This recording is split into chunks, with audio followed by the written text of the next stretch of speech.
Now, how do we actually define what it means to be curious? Curious is about being inquisitive, being interested in something, wanting to explore something. And it's important to give ourselves time to be able to do this. Because if we bombard ourselves with status quo and bureaucracy and tasks and, flooding our days and don't give ourselves time to be curious, it's very hard for us to practice this concept of being a super perpetual learner. In fact, this is one of the reasons why Google implemented their famous 20% time rule.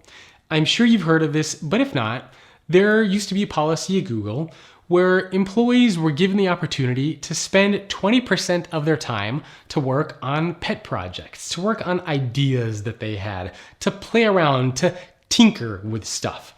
And this is what led to some very successful Google products like Google AdSense, which is now making them a lot of money on a yearly basis. So Google gave their employees 20% of their time in order to be curious, in order to play around with stuff. How much of your time are you using in order to do the same? The point, again, is to give yourself time to explore. If you're a manager and a leader, you should make sure that you give your employees some time to explore. In fact, PwC recently launched a program called Digital Accelerators. And this is a whole program that's based on this concept of being a super perpetual learner, of giving employees time to learn how to learn.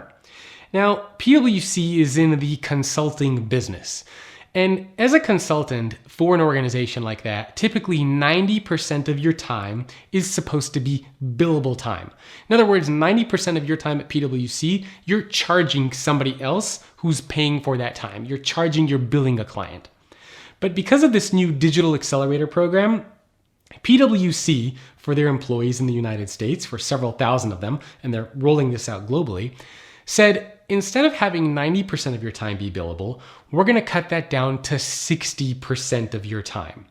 So now 60% of an employee's time is billable, and they're giving that 30% extra time to be curious, time to learn new things, to innovate, to explore, to play around with things. Now that is the ultimate commitment for an organization. And when I asked PwC, why are you doing this? They told me that people always ask PwC, what is the future strategy for the organization? And I was told that the future strategy of PwC is their people. And because people are the future strategy of PwC, they have to make sure that those people have time to learn, to innovate, to explore, to be those super perpetual learners. Consider that 90% of the world's information has been created over the past 2 years. 90% of information. That's an astounding number. And when you think about that, there's a lot of data, there's a lot of information, there's just a lot of stuff out there. Now, clearly, you don't need to consume all of it, but it also means there's never been more information that you can consume in order to help grow and develop yourself. A study that was done by Merck Group found that 8 out of 10 employees believe curiosity is an important trait at work. Yet only 20% of those employees actually say that they're curious at work. Curiosity is a muscle, and we need to work out that muscle so that it gets stronger and so that we can use it on a more regular basis. Stefan Oshman, the CEO of Merck, actually said that curiosity should be a vital part of our everyday work. And according to the Harvard Business Review, curiosity is just as important as intelligence, and it's a skill that we can develop. This is, of course, applicable in the academic setting as well. The more curious a child, the more likely he or she may be to perform better in school, regardless of their economic background. This was the finding of a study that was published in Pediatric Research. So clearly, this concept of curiosity and giving yourself time to be curious is important. So as a manager, try to give your employees that time to be curious, to come up with creative ideas to solve problems. In fact, a lot of organizations around the world host hackathons where they encourage their employees to get together from anywhere from 24 to 72 hours. Everybody stays at the office, they sleep there, they order food, they have like a massive sleepover inside of the organization. And within that very short time period, they are trying to tackle a very difficult problem. They're trying to tackle something within that short time period that normally might take a year or two for the organization to solve. And the whole concept of these hackathons is to give employees free rein. No constraints, no boundaries. Here's the problem that needs to be solved. You come up with the ideas on how you think we should solve that problem. Giving employees that time to be curious is crucial. I myself have a small team that I work with, but even in that small team, I constantly encourage employees to find time to be curious. I'm constantly encouraging them to take classes, to take courses online that I would pay for.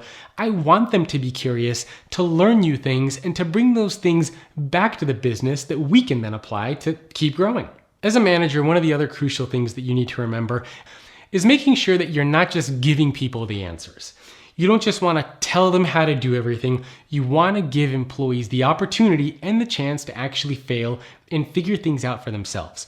I know that's a hard thing to do.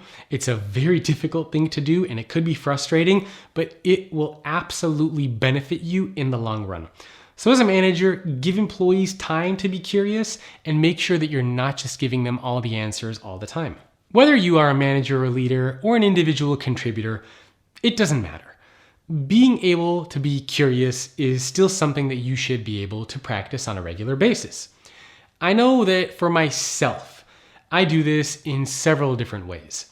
The first is that every year I try to do something new that I didn't do the year prior. So in other words, if you were to look back 5 years ago, I didn't have a podcast. I didn't have a video series. I didn't have any of these courses. Every year, I try to do something new that I didn't do the year before. Now, these are big things, right? These are big things that impact the business. Launching a university, creating a video series, launching a podcast. These are big projects. Now, for your personal situation, they don't need to be as big a project. You can do things on a smaller scale basis that maybe you didn't do the month before or the year before.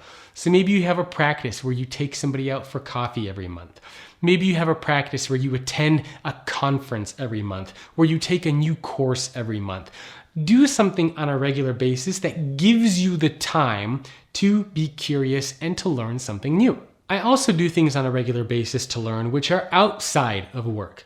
For example, I take golf lessons and I take chess lessons. And these are things that I do because they teach me different things, right? Golf and chess, they teach me about patience, they teach me about strategy, they're working out different skills. And I find that it's also good not just to have this curiosity mindset for everything that's work related, but to also use some of that curiosity mindset for things that are not work related as well. And to reiterate, I want to make sure that you're also able to have conversations with people on a regular basis. Take them out for coffee, take them out for lunch. These are things that you can do, whether you have a full-time job, whether you're a leader, whether you're a manager, it doesn't matter.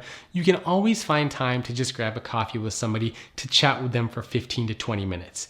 So make sure that you're able to have that human interaction with people and ask others in your space or in a related space what they think about the future.